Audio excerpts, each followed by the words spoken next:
नमस्कार दोस्तों, ओम नमः शिवाय। स्वागत है आप सभी का इस नए वीडियो में। ओम नमः शिवाय, जय श्री शिवाय, नमस्तुभ्यम, हर हर महादेव। पितृपक्ष अर्थात हम सभी का यह जो पितृपक्ष है, शनिवार के दिन का बहुत ही विशेष महत्व होता है। ध्यान दीजिएगा, भादौ मास में पड़ने वाली पितृपक्ष में जो शनिवार का दिन है, यह इसलिए विशेष होता है क्योंकि वैसे तो सभी 16 श्राद्ध पक्षों में तो सभी के सभी दिनों का एक विशेष अपना ही अलग महत्व होता है, परंतु शनिवार का दिन और भी ज़्यादा विशेष होता है। और पीपल के पत्ते में चढ़ाने वाला ये एक छोटा-सा चमत्कारी उपाय जो है, आप सभी को अपने जीवन में अवश्य रूप से करना चाहिए।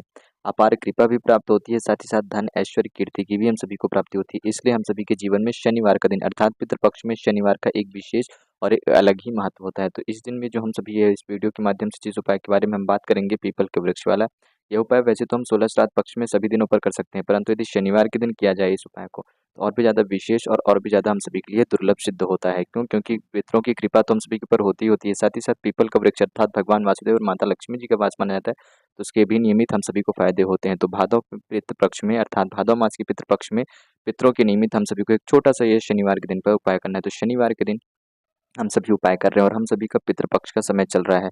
पितृपक्ष के समय में हम किसी भी यदि वैसे तो देखा जाए तो बहुत सारे देव वृक्ष होते हैं, उनमें से बहुत सारे वृक्ष भी आते हैं जिनमें हम देव वृक्ष देते हैं, परंतु पितरों को केवल एक ही वृक्ष समर्पित होता है, वह होता है पीपल का वृक्ष। पीपल के वृक्ष में सदैव पितरों का वास माना जाता है, तो इसलिए हम पीपल के वृक्ष में ही अपने पितरों को अर्पण करते हुए, उन पितरों की तृप्ति के लिए पितरों को भोग अर्पण करते हुए, पितरों की पूजा अर्चना करते हुए पीपल के वृक्ष में ही अपनी सारी क्रियाएँ संपूर्ण क्रियाएँ करते हैं। हम स्नान वगैरह करके स्नान दान करके आते हैं, तो जल भी अर्पण करना होता है तो हम पीपल के वृक्ष में जाकर के ही अर्पण करते हैं। यदि हमें भोग अर्पण करना होता है तो भी हम अपने पितरों के लिए भोग पीपल के वृक्ष में ही करते हैं।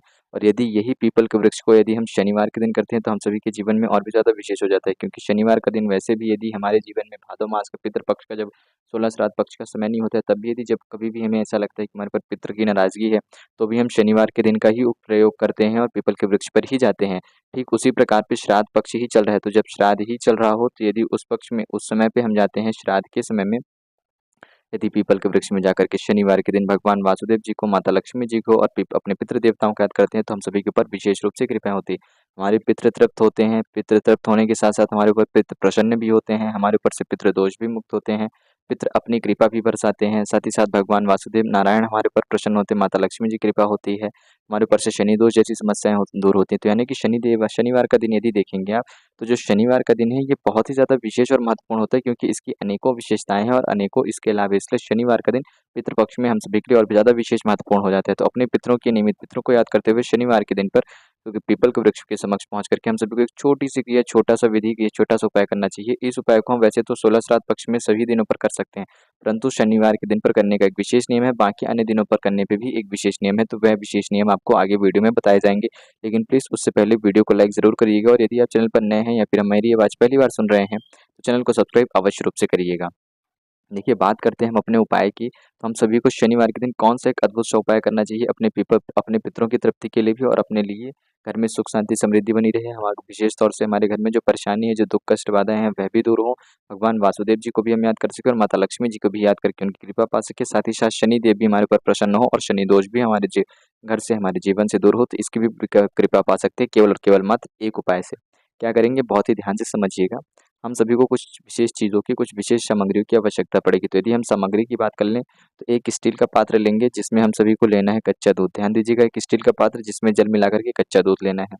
एक तांबे का पात्र लेंगे, इसमें अपने घर के मटके परिंडे वाले स्थान से हम जल लेकर के जाएँगे। ध्यान दीजिएगा, अब यहाँ पर भी हम सभी को जल विशेष रूप से ध्यान देना है कि हम अपने घर में, रसोई घर में मटका परिंडा वाला स्थान, यानी कि जो लोग मटके में जल रखते हैं तो मटके से लेंगे, बाल्टी में रखते हैं आप अपने किचन में तो बाल्टी से लेंगे, आरओ लगा हुआ है, फ़िल्टर होकर के पानी आता है तो आप आरओ से जल लेंगे, यानी कि आपके घर में, आपके किचन में जहाँ कहीं पे भी जलाशय का स्थान हो, जो पीने वाला, ग्रहण करने वाला जल है, उस स्थान से आप सभी को जल लेकर के जाना है इस तांबे के पात्र में और इस दूध वाले पात्र में। दोनों पात्र में आपको जो जल है वह अपने घर से ही लेना है। साथ में हम तैयार करेंगे एक दीपक। हम सभी आटे का दीपक तैयार करेंगे और आटे का दीपक जो हम दीपक मढ़ेंगे, यह बिना नमक का आटा होना चाहिए। विशेष रूप से इस बात का अवश्य ध्यान दीजिएगा।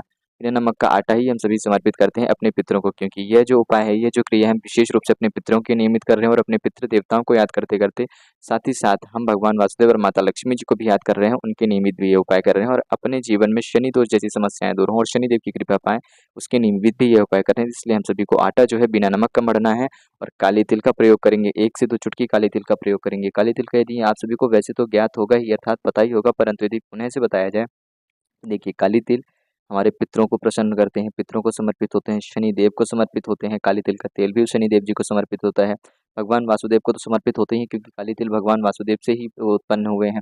माता लक्ष्मी जी को काली तिल इसलिए प्रिय है क्योंकि भगवान वासुदेव जी को प्रिय है। जो भी चीज़ें भगवान वासुदेव जी को प्रिय है, जहाँ कहीं पे भी भगवान वासुदेव का वास होता है, वहाँ पर माता लक्ष्मी जी का वास रहता ही रहता है। तो हम आप सभी ध्यान से देखिएगा। और जब भगवान वासुदेव और माता लक्ष्मी जी को कोई चीज़ प्रिय है, तो भगवान वासुदेव अर्थात नारायण देव के इष्ट महादेव हमारे, उनको हर एक चीज़ प्रिय होती है जो भी उनके इष्ट देव को प्रिय है। तो इससे हमारे ऊपर भगवान महादेव की भी कृपा होती है। तो देखिए, तो हमें विशेष रूप से कितने देखा जाए तो हमारे पितृ प्रसन्न होते हैं। 1 शनि दोष दूर होता है, 2 भगवान वासुदेव, 3 माता लक्ष्मी, 4 और भगवान शिव 5, यानी कि हमें 5 प्रकार के अलग-अलग लाभ प्राप्त हो जाते हैं। तो काली तिल का एक विशेष ही महत्व होता है, तो इसलिए काली तिल अवश्य रूप से मिश्रित करिएगा। अब और भी एक बात का ध्यान दीजिएगा कि जो आपने यह दीपक तैयार करा है, इस दीपक में आप किस चीज़ का मिश्रण करेंगे? तेल का प्रयोग करेंगे या फिर घी का प्रयोग करेंगे? तो यहाँ पर विशेष रूप से समझिएगा कि यदि आपके पास तिल का तेल हो, ध्यान दीजिएगा, सरसों का नहीं, तिल ही का तेल हो, चाहे काली तिल हो या सफ़ेद तिल हो, कोई से भी तिल का तेल हो, तो आप तेल लेंगे। पहली प्राथमिकता, पहले नंबर पे आप प्रयास करेंगे कि तिल ही का तेल मिले। यदि नहीं मिल रहा है तो दूसरे नंबर पे आप घी का प्रयोग करेंगे, इस बात का ध्यान दीजिएगा। और रही बात यदि बाती की, तो बाती आपको लंबी बाती लेनी है कि हमारे घर में लंबे समय तक सुख शांति समृद्धि ऐश्वर्य कीर्ति बनी रहे, पितरों की कृपा बनी रहे। विशेष रूप से हमारे घर से जो परेशानी चल रही, जो कष्ट चल रहा है, ऐसी बाधाएं दूर हो, भगवान वासुदेव और माता लक्ष्मी जी की कृपा रहे, भगवान शनिदेव की कृपा बनी रहे, ऐसी प्रार्थना याचना करते हुए हम सभी ये उपाय कर रहे हैं। तो हम सभी को लंबी बाती का ही प्रयोग करना है, इस बात का विशेष ध्यान दीजिएगा। अब हम सभी ने समझ लिया कि हमें बाती कैसे लेनी है, दिया कैसे तैयार करना है, काले तिल क्यों लेनी है, कच्चा दूध का मिश्रण क्यों कर रहे हैं और जल का पात्र कैसे ले रहे हैं। अब सबसे पहले हम पहुंचते हैं भगवान वासुदेव को याद करते हुए, अपने पितरों के नियमित पितृ देवताओं को याद करते हुए, अपने घर के नजदीकी किसी भी पीपल वृक्ष के समक्ष। यहाँ पर एक बात का और ध्यान दीजिएगा कि आप जिस पीपल वृक्ष के समक्ष जाएंगे, यह पीपल का वृक्ष बिल्कुल ही ऐसा नहीं होना चाहिए कि ऐसी स्थान पर है जहाँ कहीं पे भी पूजा पाठ होती ही नहीं है, कोई आता जाता नहीं। पीपल का वृक्ष ऐसे ही पड़ा हुआ है, यानी कि पीपल का वृक्ष बस वहाँ पर है, उसकी पूजा मात्र नहीं होती, पूजा बिल्कुल भी नहीं होती, तो आपको ऐसे वृक्ष में नहीं जाना है। ऐसे किसी वृक्ष में जाएंगे जहाँ पूजा अर्चना होती हो, जहाँ जल समर्पित होता हो, किसी मंदिर में जाएंगे वहां पर पीपल का वृक्ष हो, चाहे छोटा सा हो बड़ा सा हो, इससे कोई भी उसमें संशय नहीं है, ना इससे कोई फर्क पड़ता है। तो आप इस बात पे ध्यान नहीं देंगे कि पीपल का वृक्ष बहुत ज़्यादा छोटा है बड़ा है। पीपल का वृक्ष पूजनीय होना चाहिए, देवनीय होना चाहिए, यानी कि उस पीपल के वृक्ष की पूजा होती हो। ऐसे कहीं पे भी किसी भी रिक्त स्थान पे कोई सा भी पीपल वृक्ष देख करके आपको उसकी पूजा अर्चना नहीं करनी है, इस बात का विशेष रूप से ध्यान रखिएगा। तो ऐसे किसी पीपल वृक्ष के पास जाएं जिसकी पूजा अर्चना हो रही होती हो या हुई हो। ठीक, वहां पहुंच चुके हैं। अब सुबह और शाम दोनों समय पे करने के अलग-अलग नियम हैं। पहले हम बात कर लेते हैं कि इस उपाय को यदि आप सुबह कर रहे हो, जब आप इस उपाय को सुबह करते हो शनिवार के दिन, तो आप सभी को सारी सामग्रियाँ लेकर के जानी है। ध्यान दीजिएगा, यदि आप इस उपाय को सुबह कर रहे हैं शनिवार के दिन पे, तो सारी सामग्रियाँ लेके जाएँगे, और शनिवार के अलावा किसी अन्य दिनों पर कर रहे हैं तो भी सारी सामग्रियाँ लेकर के जाएँगे, केवल सुबह के समय पे। परंतु यदि आप इसी उपाय को शाम को करते हैं, तो आपको केवल दिया लेकर के जाना है, जल के पात्र नहीं लेना है। ये दोनों जल के पात्र नहीं लेंगे, केवल मात्र दिया लेंगे। इस बात का ध्यान रखिएगा। अब हम बात करते हैं सुबह की। पहले हम बात कर लें सुबह कैसे करना है, क्योंकि सुबह का जो नियम है वह सभी दिनों के लिए सेम नियम रहेगा। तो सबसे पहले हम पीपल वृक्ष के समक्ष पहुंच रहे हैं, तो क्या करेंगे, जो हमारे पास दीपक है, इस दीपक को हम सभी को वहां पर रखना है। इसमें एक चुटकी काली तिल डालनी है, दीपक को हम सभी प्रज्वलित करेंगे, यानी कि अग्नि प्रज्वलित करेंगे, और इस दीपक से हम क्या करेंगे, भगवान वासुदेव जी का एक बार नाम लेंगे, माता लक्ष्मी जी का एक बार नाम लेंगे, और अपने पितृ देवताओं का नाम लेंगे। ध्यान दीजिएगा, भले ही पितृ पक्ष चल रहा हो, श्राद्ध पक्ष चल रहा है, अपने पितृ देवताओं को याद करते हुए हम सभी यह उपाय कर रहे हैं, परंतु हम सबसे पहले नारायण का ही नाम लेंगे, क्योंकि नारायण देव से ही सभी देवता होते हैं। तो नारायण भगवान का नाम लेंगे, उसके बाद माता लक्ष्मी जी का, और फिर अपने पितृ देवताओं का नाम लेंगे। अब यहाँ पर कुछ हमारे भाई बहनों के मन में यह संशय रहता होगा कि भैया हम क्या करें, हमें अपने पितृ देवताओं के बारे में पता ही नहीं है कि हमारे पितृ देवता कौन है, हमें पितृ देवताओं की पूजा अर्चना कैसे करनी है, या फिर हमारे घर में पितृ दोष चल रहा है तो हम कैसे करें, या फिर हम नहीं कर पा रहे हैं, बाहर रह रहे हैं तो हम ये क्रिया नहीं कर पाएंगे, घर से बाहर हैं, गांव घर में नहीं है, ऐसे किसी बाहर बड़े शहर में है जहाँ पर आपको करना मुश्किल है, तो आप केवल शनिवार दिवस का दिन निकालिए, और अपने थोड़ा सा आप समय का प्रयास करिए, थोड़ी सी परिश्रम करिए, शनिवार का दिन निकालिए, और केवल मात्र एक दिन इस उपाय को करके आ जाइए। केवल एक दिन इसी उपाय को करके आएंगे तो आपके ऊपर से पितृदोष भी समाप्त होगा, अर्थात आपके ऊपर से जो पितृदोष है वह समाप्त होगा। आपको नहीं पता था पितृ नियमित हमें पूजा अर्चना कैसे करनी, पितरों को भोग कैसे देना है, हमारे पितृ देवता कौन है, कोई बात नहीं है। आप केवल ओम पितृ देवताय नमः का जाप करके यह एक उपाय केवल शनिवार के दिन यदि आप समय निकाल करके कराते हैं, अपने पितरों को याद करके केवल पितृ देवताय नमः का जाप करके, तो आपको तो किसी भी दूसरे अन्य पूजा पाठ की आवश्यकता नहीं पड़ती है। आप अपने पितरों को भोग भी समर्पित कर देते हैं, आप अपने पितरों को जल भी समर्पित करते हैं, अपने जीवन से पितृदोष से भी मुक्ति पाते हैं और पितृ देवताओं की भी कृपा पाते हैं। इसलिए इस उपाय का सबसे ज़्यादा विशेष महत्व होता है और साथ ही साथ शनिवार का दिन और भी ज़्यादा विशेष महत्वपूर्ण हो जाता है। शनिवार का दिन एक ऐसा दिन है कि जो व्यक्ति नहीं जानता है, जो व्यक्ति अनजान है पूजा पाठ से, विधि से, नियम से, वह भी व्यक्ति इस उपाय को करके अपने ऊपर से शनिवार के दिन इस उपाय को करके पितृदोष से मुक्ति पाता है, पितृ देवताओं की भी कृपा पाता है।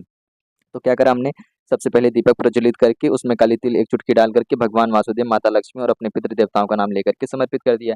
यानी कि सबसे पहले हमने अपने पितरों को जागृत करा। अब जब हमारे पितृ जागृत हो गए, हमारे समीप भगवान वासुदेव जागृत हो गए, माता लक्ष्मी जागृत हो गई, ये उपाय हम सभी कर रहे हैं कब, सुबह के समय की बात कर रहे हैं, चाहे कोई सा भी दिन हो। वैसे अभी हम बात कर रहे हैं विशेष रूप से शनिवार का दिन ही अलग ही महत्व होता है। क्यों महत्व होता है ये आपको पहले बता दिया गया। अब जो हमारे पास कच्चा दूध वाला जल था, इस कच्चे दूध वाले जल का हम क्या करेंगे, भगवान पीपल के वृक्ष में भगवान वासुदेव, माता लक्ष्मी और अपने पितृ देवताओं को याद करते हुए जल अर्पण करेंगे, यानी कच्चा दूध अर्पित करेंगे, उनका अभिषेक करेंगे। तो सबसे पहले हम क्या करेंगे, 3 बार लगातार भगवान वासुदेव जी का नाम लेंगे, फिर 3 बार लगातार माता लक्ष्मी जी का नाम लेंगे, फिर 3 बार लगातार अपने पितृ देवताओं का नाम लेंगे। ओम नमो भगवते वासुदेवाय नमः, ओम नमो भगवते वासुदेवाय नमः, ओम नमो भगवते वासुदेवाय नमः, ओम श्री महालक्ष्मी नमः, ओम श्री महालक्ष्मी नमः, ओम श्री महालक्ष्मी नमः, ओम पितृदेवताय नमः, ओम पितृदेवताय नमः, ओम पितृदेवताय नमः। इस प्रकार से 3-3 बार हमने तीनों नाम ले लिए। संपूर्ण जो कच्चा दूध है, यह कच्चा दूध हम सभी ने पीपल के वृक्ष में जड़ में समर्पित कर दिया है। समर्पित कर देने के बाद हम अपने पितृ देवताओं को याद करेंगे, भगवान वासुदेव को याद करेंगे, माता लक्ष्मी जी को याद करेंगे, पीपल के वृक्ष को प्रणाम करेंगे और उसके बाद अपने इस तांबे के लोटे में जो हम जल भर के लाए हैं, शुद्ध जल मात्र है इसमें, केवल जो मटके परिंडे के स्थान से लिया है, इस जल से हम अभिषेक करेंगे अपने पितृ देवताओं का। और अंतिम अभिषेक यानी कि उनका संपूर्ण रूप से अभिषेक की समाप्ति की घड़ी है, तो पुनः से हम 3-3 बार तीनों देवताओं के नाम लेंगे, भगवान वासुदेव, माता लक्ष्मी और हमारे पितृ देवता। इन तीनों देवताओं के 3-3 बार से पुनः से नाम लेने हैं और यह संपूर्ण जल जो हमारे पास है तांबे के लोटे में, शुद्ध एक लोटे जल से पहले हमने अभिषेक करा, अब हम उनको जल अर्पण कर रहे हैं, यानी कि भोग के साथ साथ जल अर्पित कर रहे हैं। जल अर्पित कर रहे हैं जो कि हम कह सकते हैं कि भोग अर्पित करने, भोग वाला जल, जैसे हम खाने में लेते हैं कि खाना एक भोग रहता है, साथ ही साथ जल देते हैं, तो सबसे पहले जल अर्पित कर रहे हैं। तो शनिवार के दिन जल अर्पित करते तो इससे हमारे पितृ देवता प्रसन्न होते। उसके पहले हमने अपने पितृ देवताओं का भगवान वासुदेव जी का अभिषेक करा था। ठीक, जल अर्पण कर दिया, तीनों नाम ले लिए हैं। अब जल अर्पण कर देने के बाद आप सभी को क्या करना है, इसी पीपल के वृक्ष की 3 परिक्रमा कहें या फिर 7 परिक्रमा करनी है। कितनी परिक्रमा करनी है, पीपल के वृक्ष की 3 या फिर 7 परिक्रमाएं करनी है। तो ध्यान दीजिएगा, आप सभी परिक्रमा जरूर रूप से करिएगा। पीपल के वृक्ष की जल अर्पण करने के बाद परिक्रमा आप सभी को अवश्य रूप से करनी है और फिर दोनों हाथ जोड़ करके पीपल को स्पर्श करके भगवान वासुदेव को प्रणाम करेंगे, माता लक्ष्मी जी को प्रणाम करेंगे, पितृ देवताओं को याद करेंगे, वासुदेव जी को प्रणाम करते हुए सुख शांति समृद्धि के लिए, माता लक्ष्मी जी को प्रणाम करते हुए अपने घर की आर्थिक स्थिति और हमारे घर में जिस भी व्यक्ति की वजह से आमदनी का प्रारंभ होता है, आमदनी आती है, उसके ऊपर अपनी कृपा बनाए रखें। पितृ देवताओं को प्रणाम करके सबसे पहले क्षमा याचना करेंगे। ध्यान दीजिएगा, हमें अपने पितरों से सदैव, हमारे से कोई भूल चूक हुई हो या ना हुई हो, अनजाने कोई भी गलती हुई हो, उसके लिए हम सभी को सबसे पहले अपने पितृ देवताओं से क्षमा याचना करनी चाहिए। उसके बाद उनसे आशीर्वाद के लिए प्रार्थना याचना करनी चाहिए। तो हम सबसे पहले क्षमा याचना करेंगे, उनकी तृप्ति के लिए प्रार्थना याचना करेंगे कि हे प्रभु, हे भगवान, भगवान वासुदेव की कृपा से आपको तृप्ति मिले, आपको शांति मिले, आपकी कृपा, आपके ऊपर भगवान वासुदेव की, नारायण की कृपा बनी रहे, आप तृप्त हो और हमसे जो भूल चूक हुई हो उसके लिए हमें क्षमा याचना प्रदान करें और अपनी अनुकंपा कृपा अपने बच्चों पर सदैव बनाए रखें। हम जैसे अपने छोटे बच्चों पर, तुच्छ बच्चों पर हमसे न जाने अनजाने में जो भी भूल चूक हो जाती हो, उसके लिए हे पितृ देवता हमें क्षमा याचना करें। इस प्रकार से आप सभी को प्रार्थना याचना करनी है और अपना उपाय यहाँ पर समाप्त करना है। यह है हमारा पहला उपाय। अब हमने तो यह बात कर ली सुबह के उपाय की। संध्या के समय पे क्या करना है, तो ध्यान दीजिएगा, संध्या के समय पे, शाम के समय पे यदि हम यह उपाय कर रहे हैं तो संपूर्ण वैसी ही क्रिया करेंगे जैसे कर रहे हैं। बस यहाँ पर जो जल अर्पित करने वाला नियम है, चाहे कच्चा दूध हो, कच्चा दूध वाला जल और जो बिना दूध वाला जल है, वह जल अर्पित करने का नियम बाध्य हो जाता है। यानी कि संध्या के समय पे जल समर्पित नहीं करना है, केवल दीपक समर्पित करेंगे, तीनों नाम लेंगे, 3 परिक्रमा लगाएंगे पीपल के वृक्ष की, पीपल के वृक्ष को प्रणाम करेंगे और उनसे प्रार्थना याचना करेंगे। यह तो हो गई हमारे शनिवार के दिन के नियम। अब बात करते हैं हमारे अन्य दिनों के नियम, चाहे वह सोमवार का। ध्यान दीजिएगा, रविवार के दिन आप सभी को यह उपाय नहीं करना है। ठीक, विशेष रूप से रविवार के दिन इस उपाय को नहीं करेंगे, इस बात का ध्यान रखिएगा। रविवार के अलावा अन्य कोई से भी दिन हो, चाहे वो सोमवार का दिन हो, चाहे वो मंगलवार का दिन हो, चाहे वह बुधवार का दिन हो, गुरुवार का दिन हो या फिर शुक्रवार का दिन हो, ठीक है, शनिवार का दिन हो, शनिवार के दिन तो हमने बात कर ली। इन सभी दिनों पे आप इन सभी उपायों करेंगे, परंतु पीपल के वृक्ष को स्पर्श नहीं करेंगे। अपनी हथेली से इस पीपल के वृक्ष को स्पर्श नहीं करना है। आपको दीपक समर्पित करना है, जल समर्पित करना है, सारी क्रिया करनी, परंतु दूर से ही करना है। आपको ध्यान देना है कि हमारा हाथ पीपल के वृक्ष में स्पर्श नहीं होना चाहिए, दीपक वगैरह भी हमारी नहीं स्पर्श होनी चाहिए। दीपक थोड़ा दूर रखेंगे ताकि दीपक समर्पित करते वक्त गलती से हमें पीपल के वृक्ष को स्पर्श न कर दें, केवल और केवल श्राद्ध पक्ष में। इस बात का विशेष रूप से ध्यान दीजिएगा। और एक बात का अवश्य रूप से ध्यान दीजिएगा कि आप चाहे जल समर्पित कर रहे हो कच्चा दूध वाला या फिर आप चाहे केवल जल समर्पित कर रहे हो दीपक, सब कुछ आपको दक्षिण दिशा की तरफ ही रखनी है। किस दिशा की तरफ रखनी है? दक्षिण दिशा की तरफ। ध्यान दीजिएगा, दक्षिण दिशा की तरफ हमारे पितृ देवताओं का वास माना जाता है, तो हमें दीपक का मुख दक्षिण दिशा की ओर करना है। कच्चा दूध समर्पित करेंगे तो अपने आप को दक्षिण दिशा की तरफ अपना मुख करेंगे, अपना चेहरा करेंगे, अपना फेस करेंगे। जल समर्पित करेंगे तब भी हम दक्षिण दिशा की तरफ ही अपना फेस करके जल समर्पित करेंगे। तो इसलिए आप सभी से पहले ही कहा गया था कि इस उपाय को, इस वीडियो को बहुत ही ध्यान से और बहुत ही अच्छे से समझिएगा, क्योंकि बहुत ही विशेष उपाय है और बहुत ही सरल रूप से बताने का प्रयास किया गया है। बात करते हैं हम अपने अगले सबसे छोटे से उपाय की। तो ये छोटा सा उपाय है हमारे पितृ देवताओं को भोग अर्पण करने के लिए, और हम सभी ये पहला वाला उपाय और दूसरा उपाय दोनों उपाय एक साथ कर सकते हैं किसी भी दिनों पर। ठीक, शनिवार के दिन भी इस उपाय को कर सकते हैं। तो कैसे करेंगे? सुबह मान लीजिए आपने वो कर लिया शनिवार के दिन पे वो वाला उपाय, तो अब शाम के समय पे शनिवार के दिन कैसे करेंगे अपने पितृ देवताओं को भोग अर्पण करने के लिए? एक पीपल का पत्ता ले सकते हैं या फिर पान का पत्ता लेंगे। यहाँ पर हमने पीपल का पत्ता लिया है। इस पीपल के पत्ते में आपको अपने घर से एक पूड़ी बना करके लानी है, 1 से 2 चुटकी काली तिल और एक गुड़ का टुकड़ा। यह तीनों सामग्री है इसी पीपल या पान के पत्ते में लग करके पीपल के वृक्ष के नीचे रखेंगे। भगवान वासुदेव, माता लक्ष्मी और पितृ देवताओं को एक साथ याद करेंगे, क्योंकि शनिवार के दिन भगवान वासुदेव और माता लक्ष्मी जी का पीपल के वृक्ष में वास होता है। और जब आप पीपल के दर्शन करते हैं, पीपल वृक्ष के दर्शन करते हैं, तो चाहे कोई सा भी मास हो, कोई सा भी दिन हो, आप केवल पीपल वृक्ष के नहीं दर्शन करते हैं, भगवान वासुदेव पर, आप केवल भगवान शनिदेव को नहीं याद करते, आप साक्षात भगवान वासुदेव और माता लक्ष्मी जी को भी याद करते हैं, क्योंकि पीपल के वृक्ष में शनिवार के दिन भगवान वासुदेव और माता लक्ष्मी जी का भी वास होता है। तो इसलिए ये भोग वाली सामग्री पितृ देवताओं को याद करते हुए, भगवान वासुदेव माता लक्ष्मी जी को याद करते हुए, पूड़ी, 1 चुटकी काली तिल और 2 से 3 टुकड़े गुड़ के, एक पान के पत्ता या पीपल के पत्ते पर रख करके आपको समर्पित करके चले आना है। यदि आप इतना करते हैं तो आप अपने पितृ देवताओं को भोग समर्पित करते हैं, और जब आप उनको भोग अर्थात भोजन रूप से भोग समर्पित करते हैं, प्रसाद समर्पित करते हैं, तो आपके ऊपर से पितृ दोष दूर होता है। और आप उनसे प्रार्थना इसलिए करते हैं कि विशेष रूप से हमारे घर से जो भी परेशानी, जो भी कष्ट है, वह पितरों की कृपा से वह दूर हो और पितृ देवताओं की कृपा बनी रहे। हमसे जो भूल चूक हुई हो उसके लिए क्षमा याचना प्रदान करें। ऐसी आप सभी प्रार्थना कर सकते हैं। तो बहुत ही छोटे से ये 2 उपाय थे जो कि आप सभी को शनिवार के दिन अवश्य रूप से करने चाहिए। देखिए, वैसे तो सभी 16 श्राद्ध पक्ष के सभी दिन विशेष होते हैं, आप 16 श्राद्ध पक्षों के सभी दिनों पर कर सकते हैं, परंतु शनिवार का दिन अलग ही और विशेष महत्व रखता है पितृपक्ष में। तो पितृपक्ष के दिन, शनिवार के दिन पर यह उपाय जरूर करिएगा। यदि कुछ प्रश्न हो तो अवश्य पूछिएगा। बहुत ही सरल और सहज रूप से आप सभी को बताने का प्रयास किया गया है। यदि कुछ प्रश्न हो तो जरूर पूछें, और मेरी आवाज यदि पहली बार सुन रहे हो तो चैनल को सब्सक्राइब अवश्य रूप से करिएगा। जय श्री शिवाय, नमस्तुभ्यम, हर हर महादेव, ओम नमः शिवाय।